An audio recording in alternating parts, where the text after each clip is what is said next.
दालचिनी खाणाऱ्यांनो थोडा वेळ काढून नक्की ऐका. बघा यामुळे शरीरात काय काय घडते. मित्रांनो, वेगवेगळ्या चमचमीत पदार्थाच्या माध्यमातून दालचिनी आपल्या पोटात जात असते. पण ही दालचिनी नुसतीच पदार्थाची चव वाढवत नाही, तर ते आरोग्यासाठीही वरदान आहे. अनेक आजारांवर गुणकारी अशी ही दालचिनी आहे. म्हणून डॉक्टर सुद्धा दालचिनी खाण्याचा आपल्याला सल्ला देत असतात. मित्रांनो, दालचिनीमध्ये प्रामुख्याने thiamine, phosphorus, protein, sodium, vitamin, calcium, manganese, potassium, niacin, carbohydrates इत्यादी महत्वपूर्ण तत्व आढळतात, ज्यामुळे दालचिनी चवीला थोडं गोड आणि तिखट असते. पदार्थाची चव वाढवण्यासोबतच दालचिनी ही कफ निगडीत रोगांनाही दूर करण्यात उपयोगी पडते. त्यामुळे हिचा वापर अनेक औषधीमध्ये केला जातो. तर मित्रांनो, चला जाणून घेऊया, जर आपण दालचिनी खाल्ली तर आपल्या शरीराला कोणकोणते फायदे होतात. चला तर मित्रांनो, या व्हिडिओला सुरुवात करूया. मित्रांनो, याचा सर्वात पहिला फायदा म्हणजे हृदयविकारावर नियंत्रण ठेवते. दालचिनी जर आपण खाल्ली तर आपलं जे हृदयविकार आहे त्यावर नियंत्रण ठेवण्याचे काम हे दालचिनी करत असते. दालचिनीमुळे तुमचा रक्तपुरवठा सुरळीत होतो.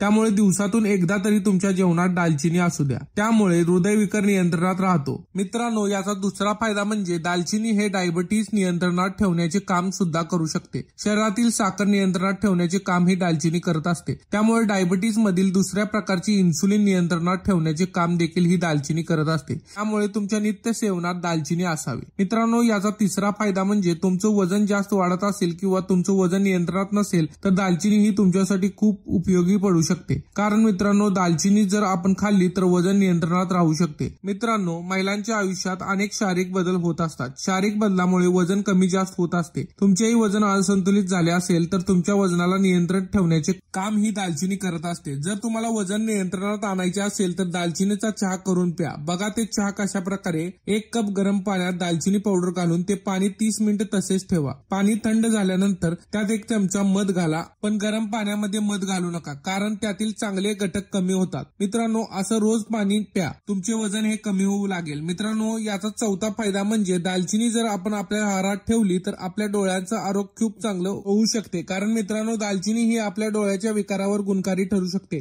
जसे की डोळे कोरडे पडणे, शुष्क वाटणे असे त्रास तुम्हाला होत असतील तर तुम्ही आवर्जून दालचिनीचे सेवन करायला हवे. दालचिनीच्या सेवनाने हे त्रास कमी होऊ शकतात. दालचिनीच्या चहाच्या रोजच्या सेवनाने तुमच्या डोळ्याचे विकार कमी होऊ शकतात. मित्रांनो, याचा पाचवा फायदा म्हणजे जर तुम्हाला पीसीओएस ची तक्रार असेल तर त्यावरही दालचिनी उपयुक्त ठरू शकते. पीसीओएस मध्ये अनेकदा पोटदुखीचा त्रास होतो. दालचिनीच्या नित्य सेवनाने तुम्हाला पीसीओएस मुळे होणारा त्रास कमी होऊ शकतो. मित्रांनो, दालचिनीचा 6वा फायदा म्हणजे दालचिनी आपल्याला बॅक्टेरियापासून दूर ठेवू शकते. कारण मित्रांनो, दालचिनीमध्ये अँटीबॅक्टेरियल गुणधर्म असतात. म्हणून मित्रांनो, आपल्यालाही ती बॅक्टेरियापासून दूर ठेवते. मित्रांनो, याचा 7वा फायदा म्हणजे जर आपलं डोकं किंवा अंग दुखत असेल तर ही आपल्यासाठी खूप गुणकारी ठरू शकते. कारण मित्रांनो, हे जर याचा उपयोग आपण केला तर आपलं डोकेदुखी आणि अंगदुखी हे दूर होऊ शकते. बघा मित्रांनो, दालचिनीमुळे आपलं डोकं आणि अंगदुखी कमी तर होतेच, पण यासाठी मित्रांनो दालचिनी पावडर तयार करून आपल्याला ही डोक्याला लावून ठेवायची आहे. साधारण 30 मिनिटे तुम्हाला ही पेस्ट डोक्याला लावून ठेवायची आहे. तुम्हाला ही पेस्ट लावल्यानंतर थोडे जळजळल्यासारखे वाटेल, पण ही पेस्ट काढून टाकल्यानंतर तुमची डोकेदुखी थांबेल. अगदी त्याचप्रमाणे तुमचं अंग दुखत असेल तर अशीच पेस्ट करून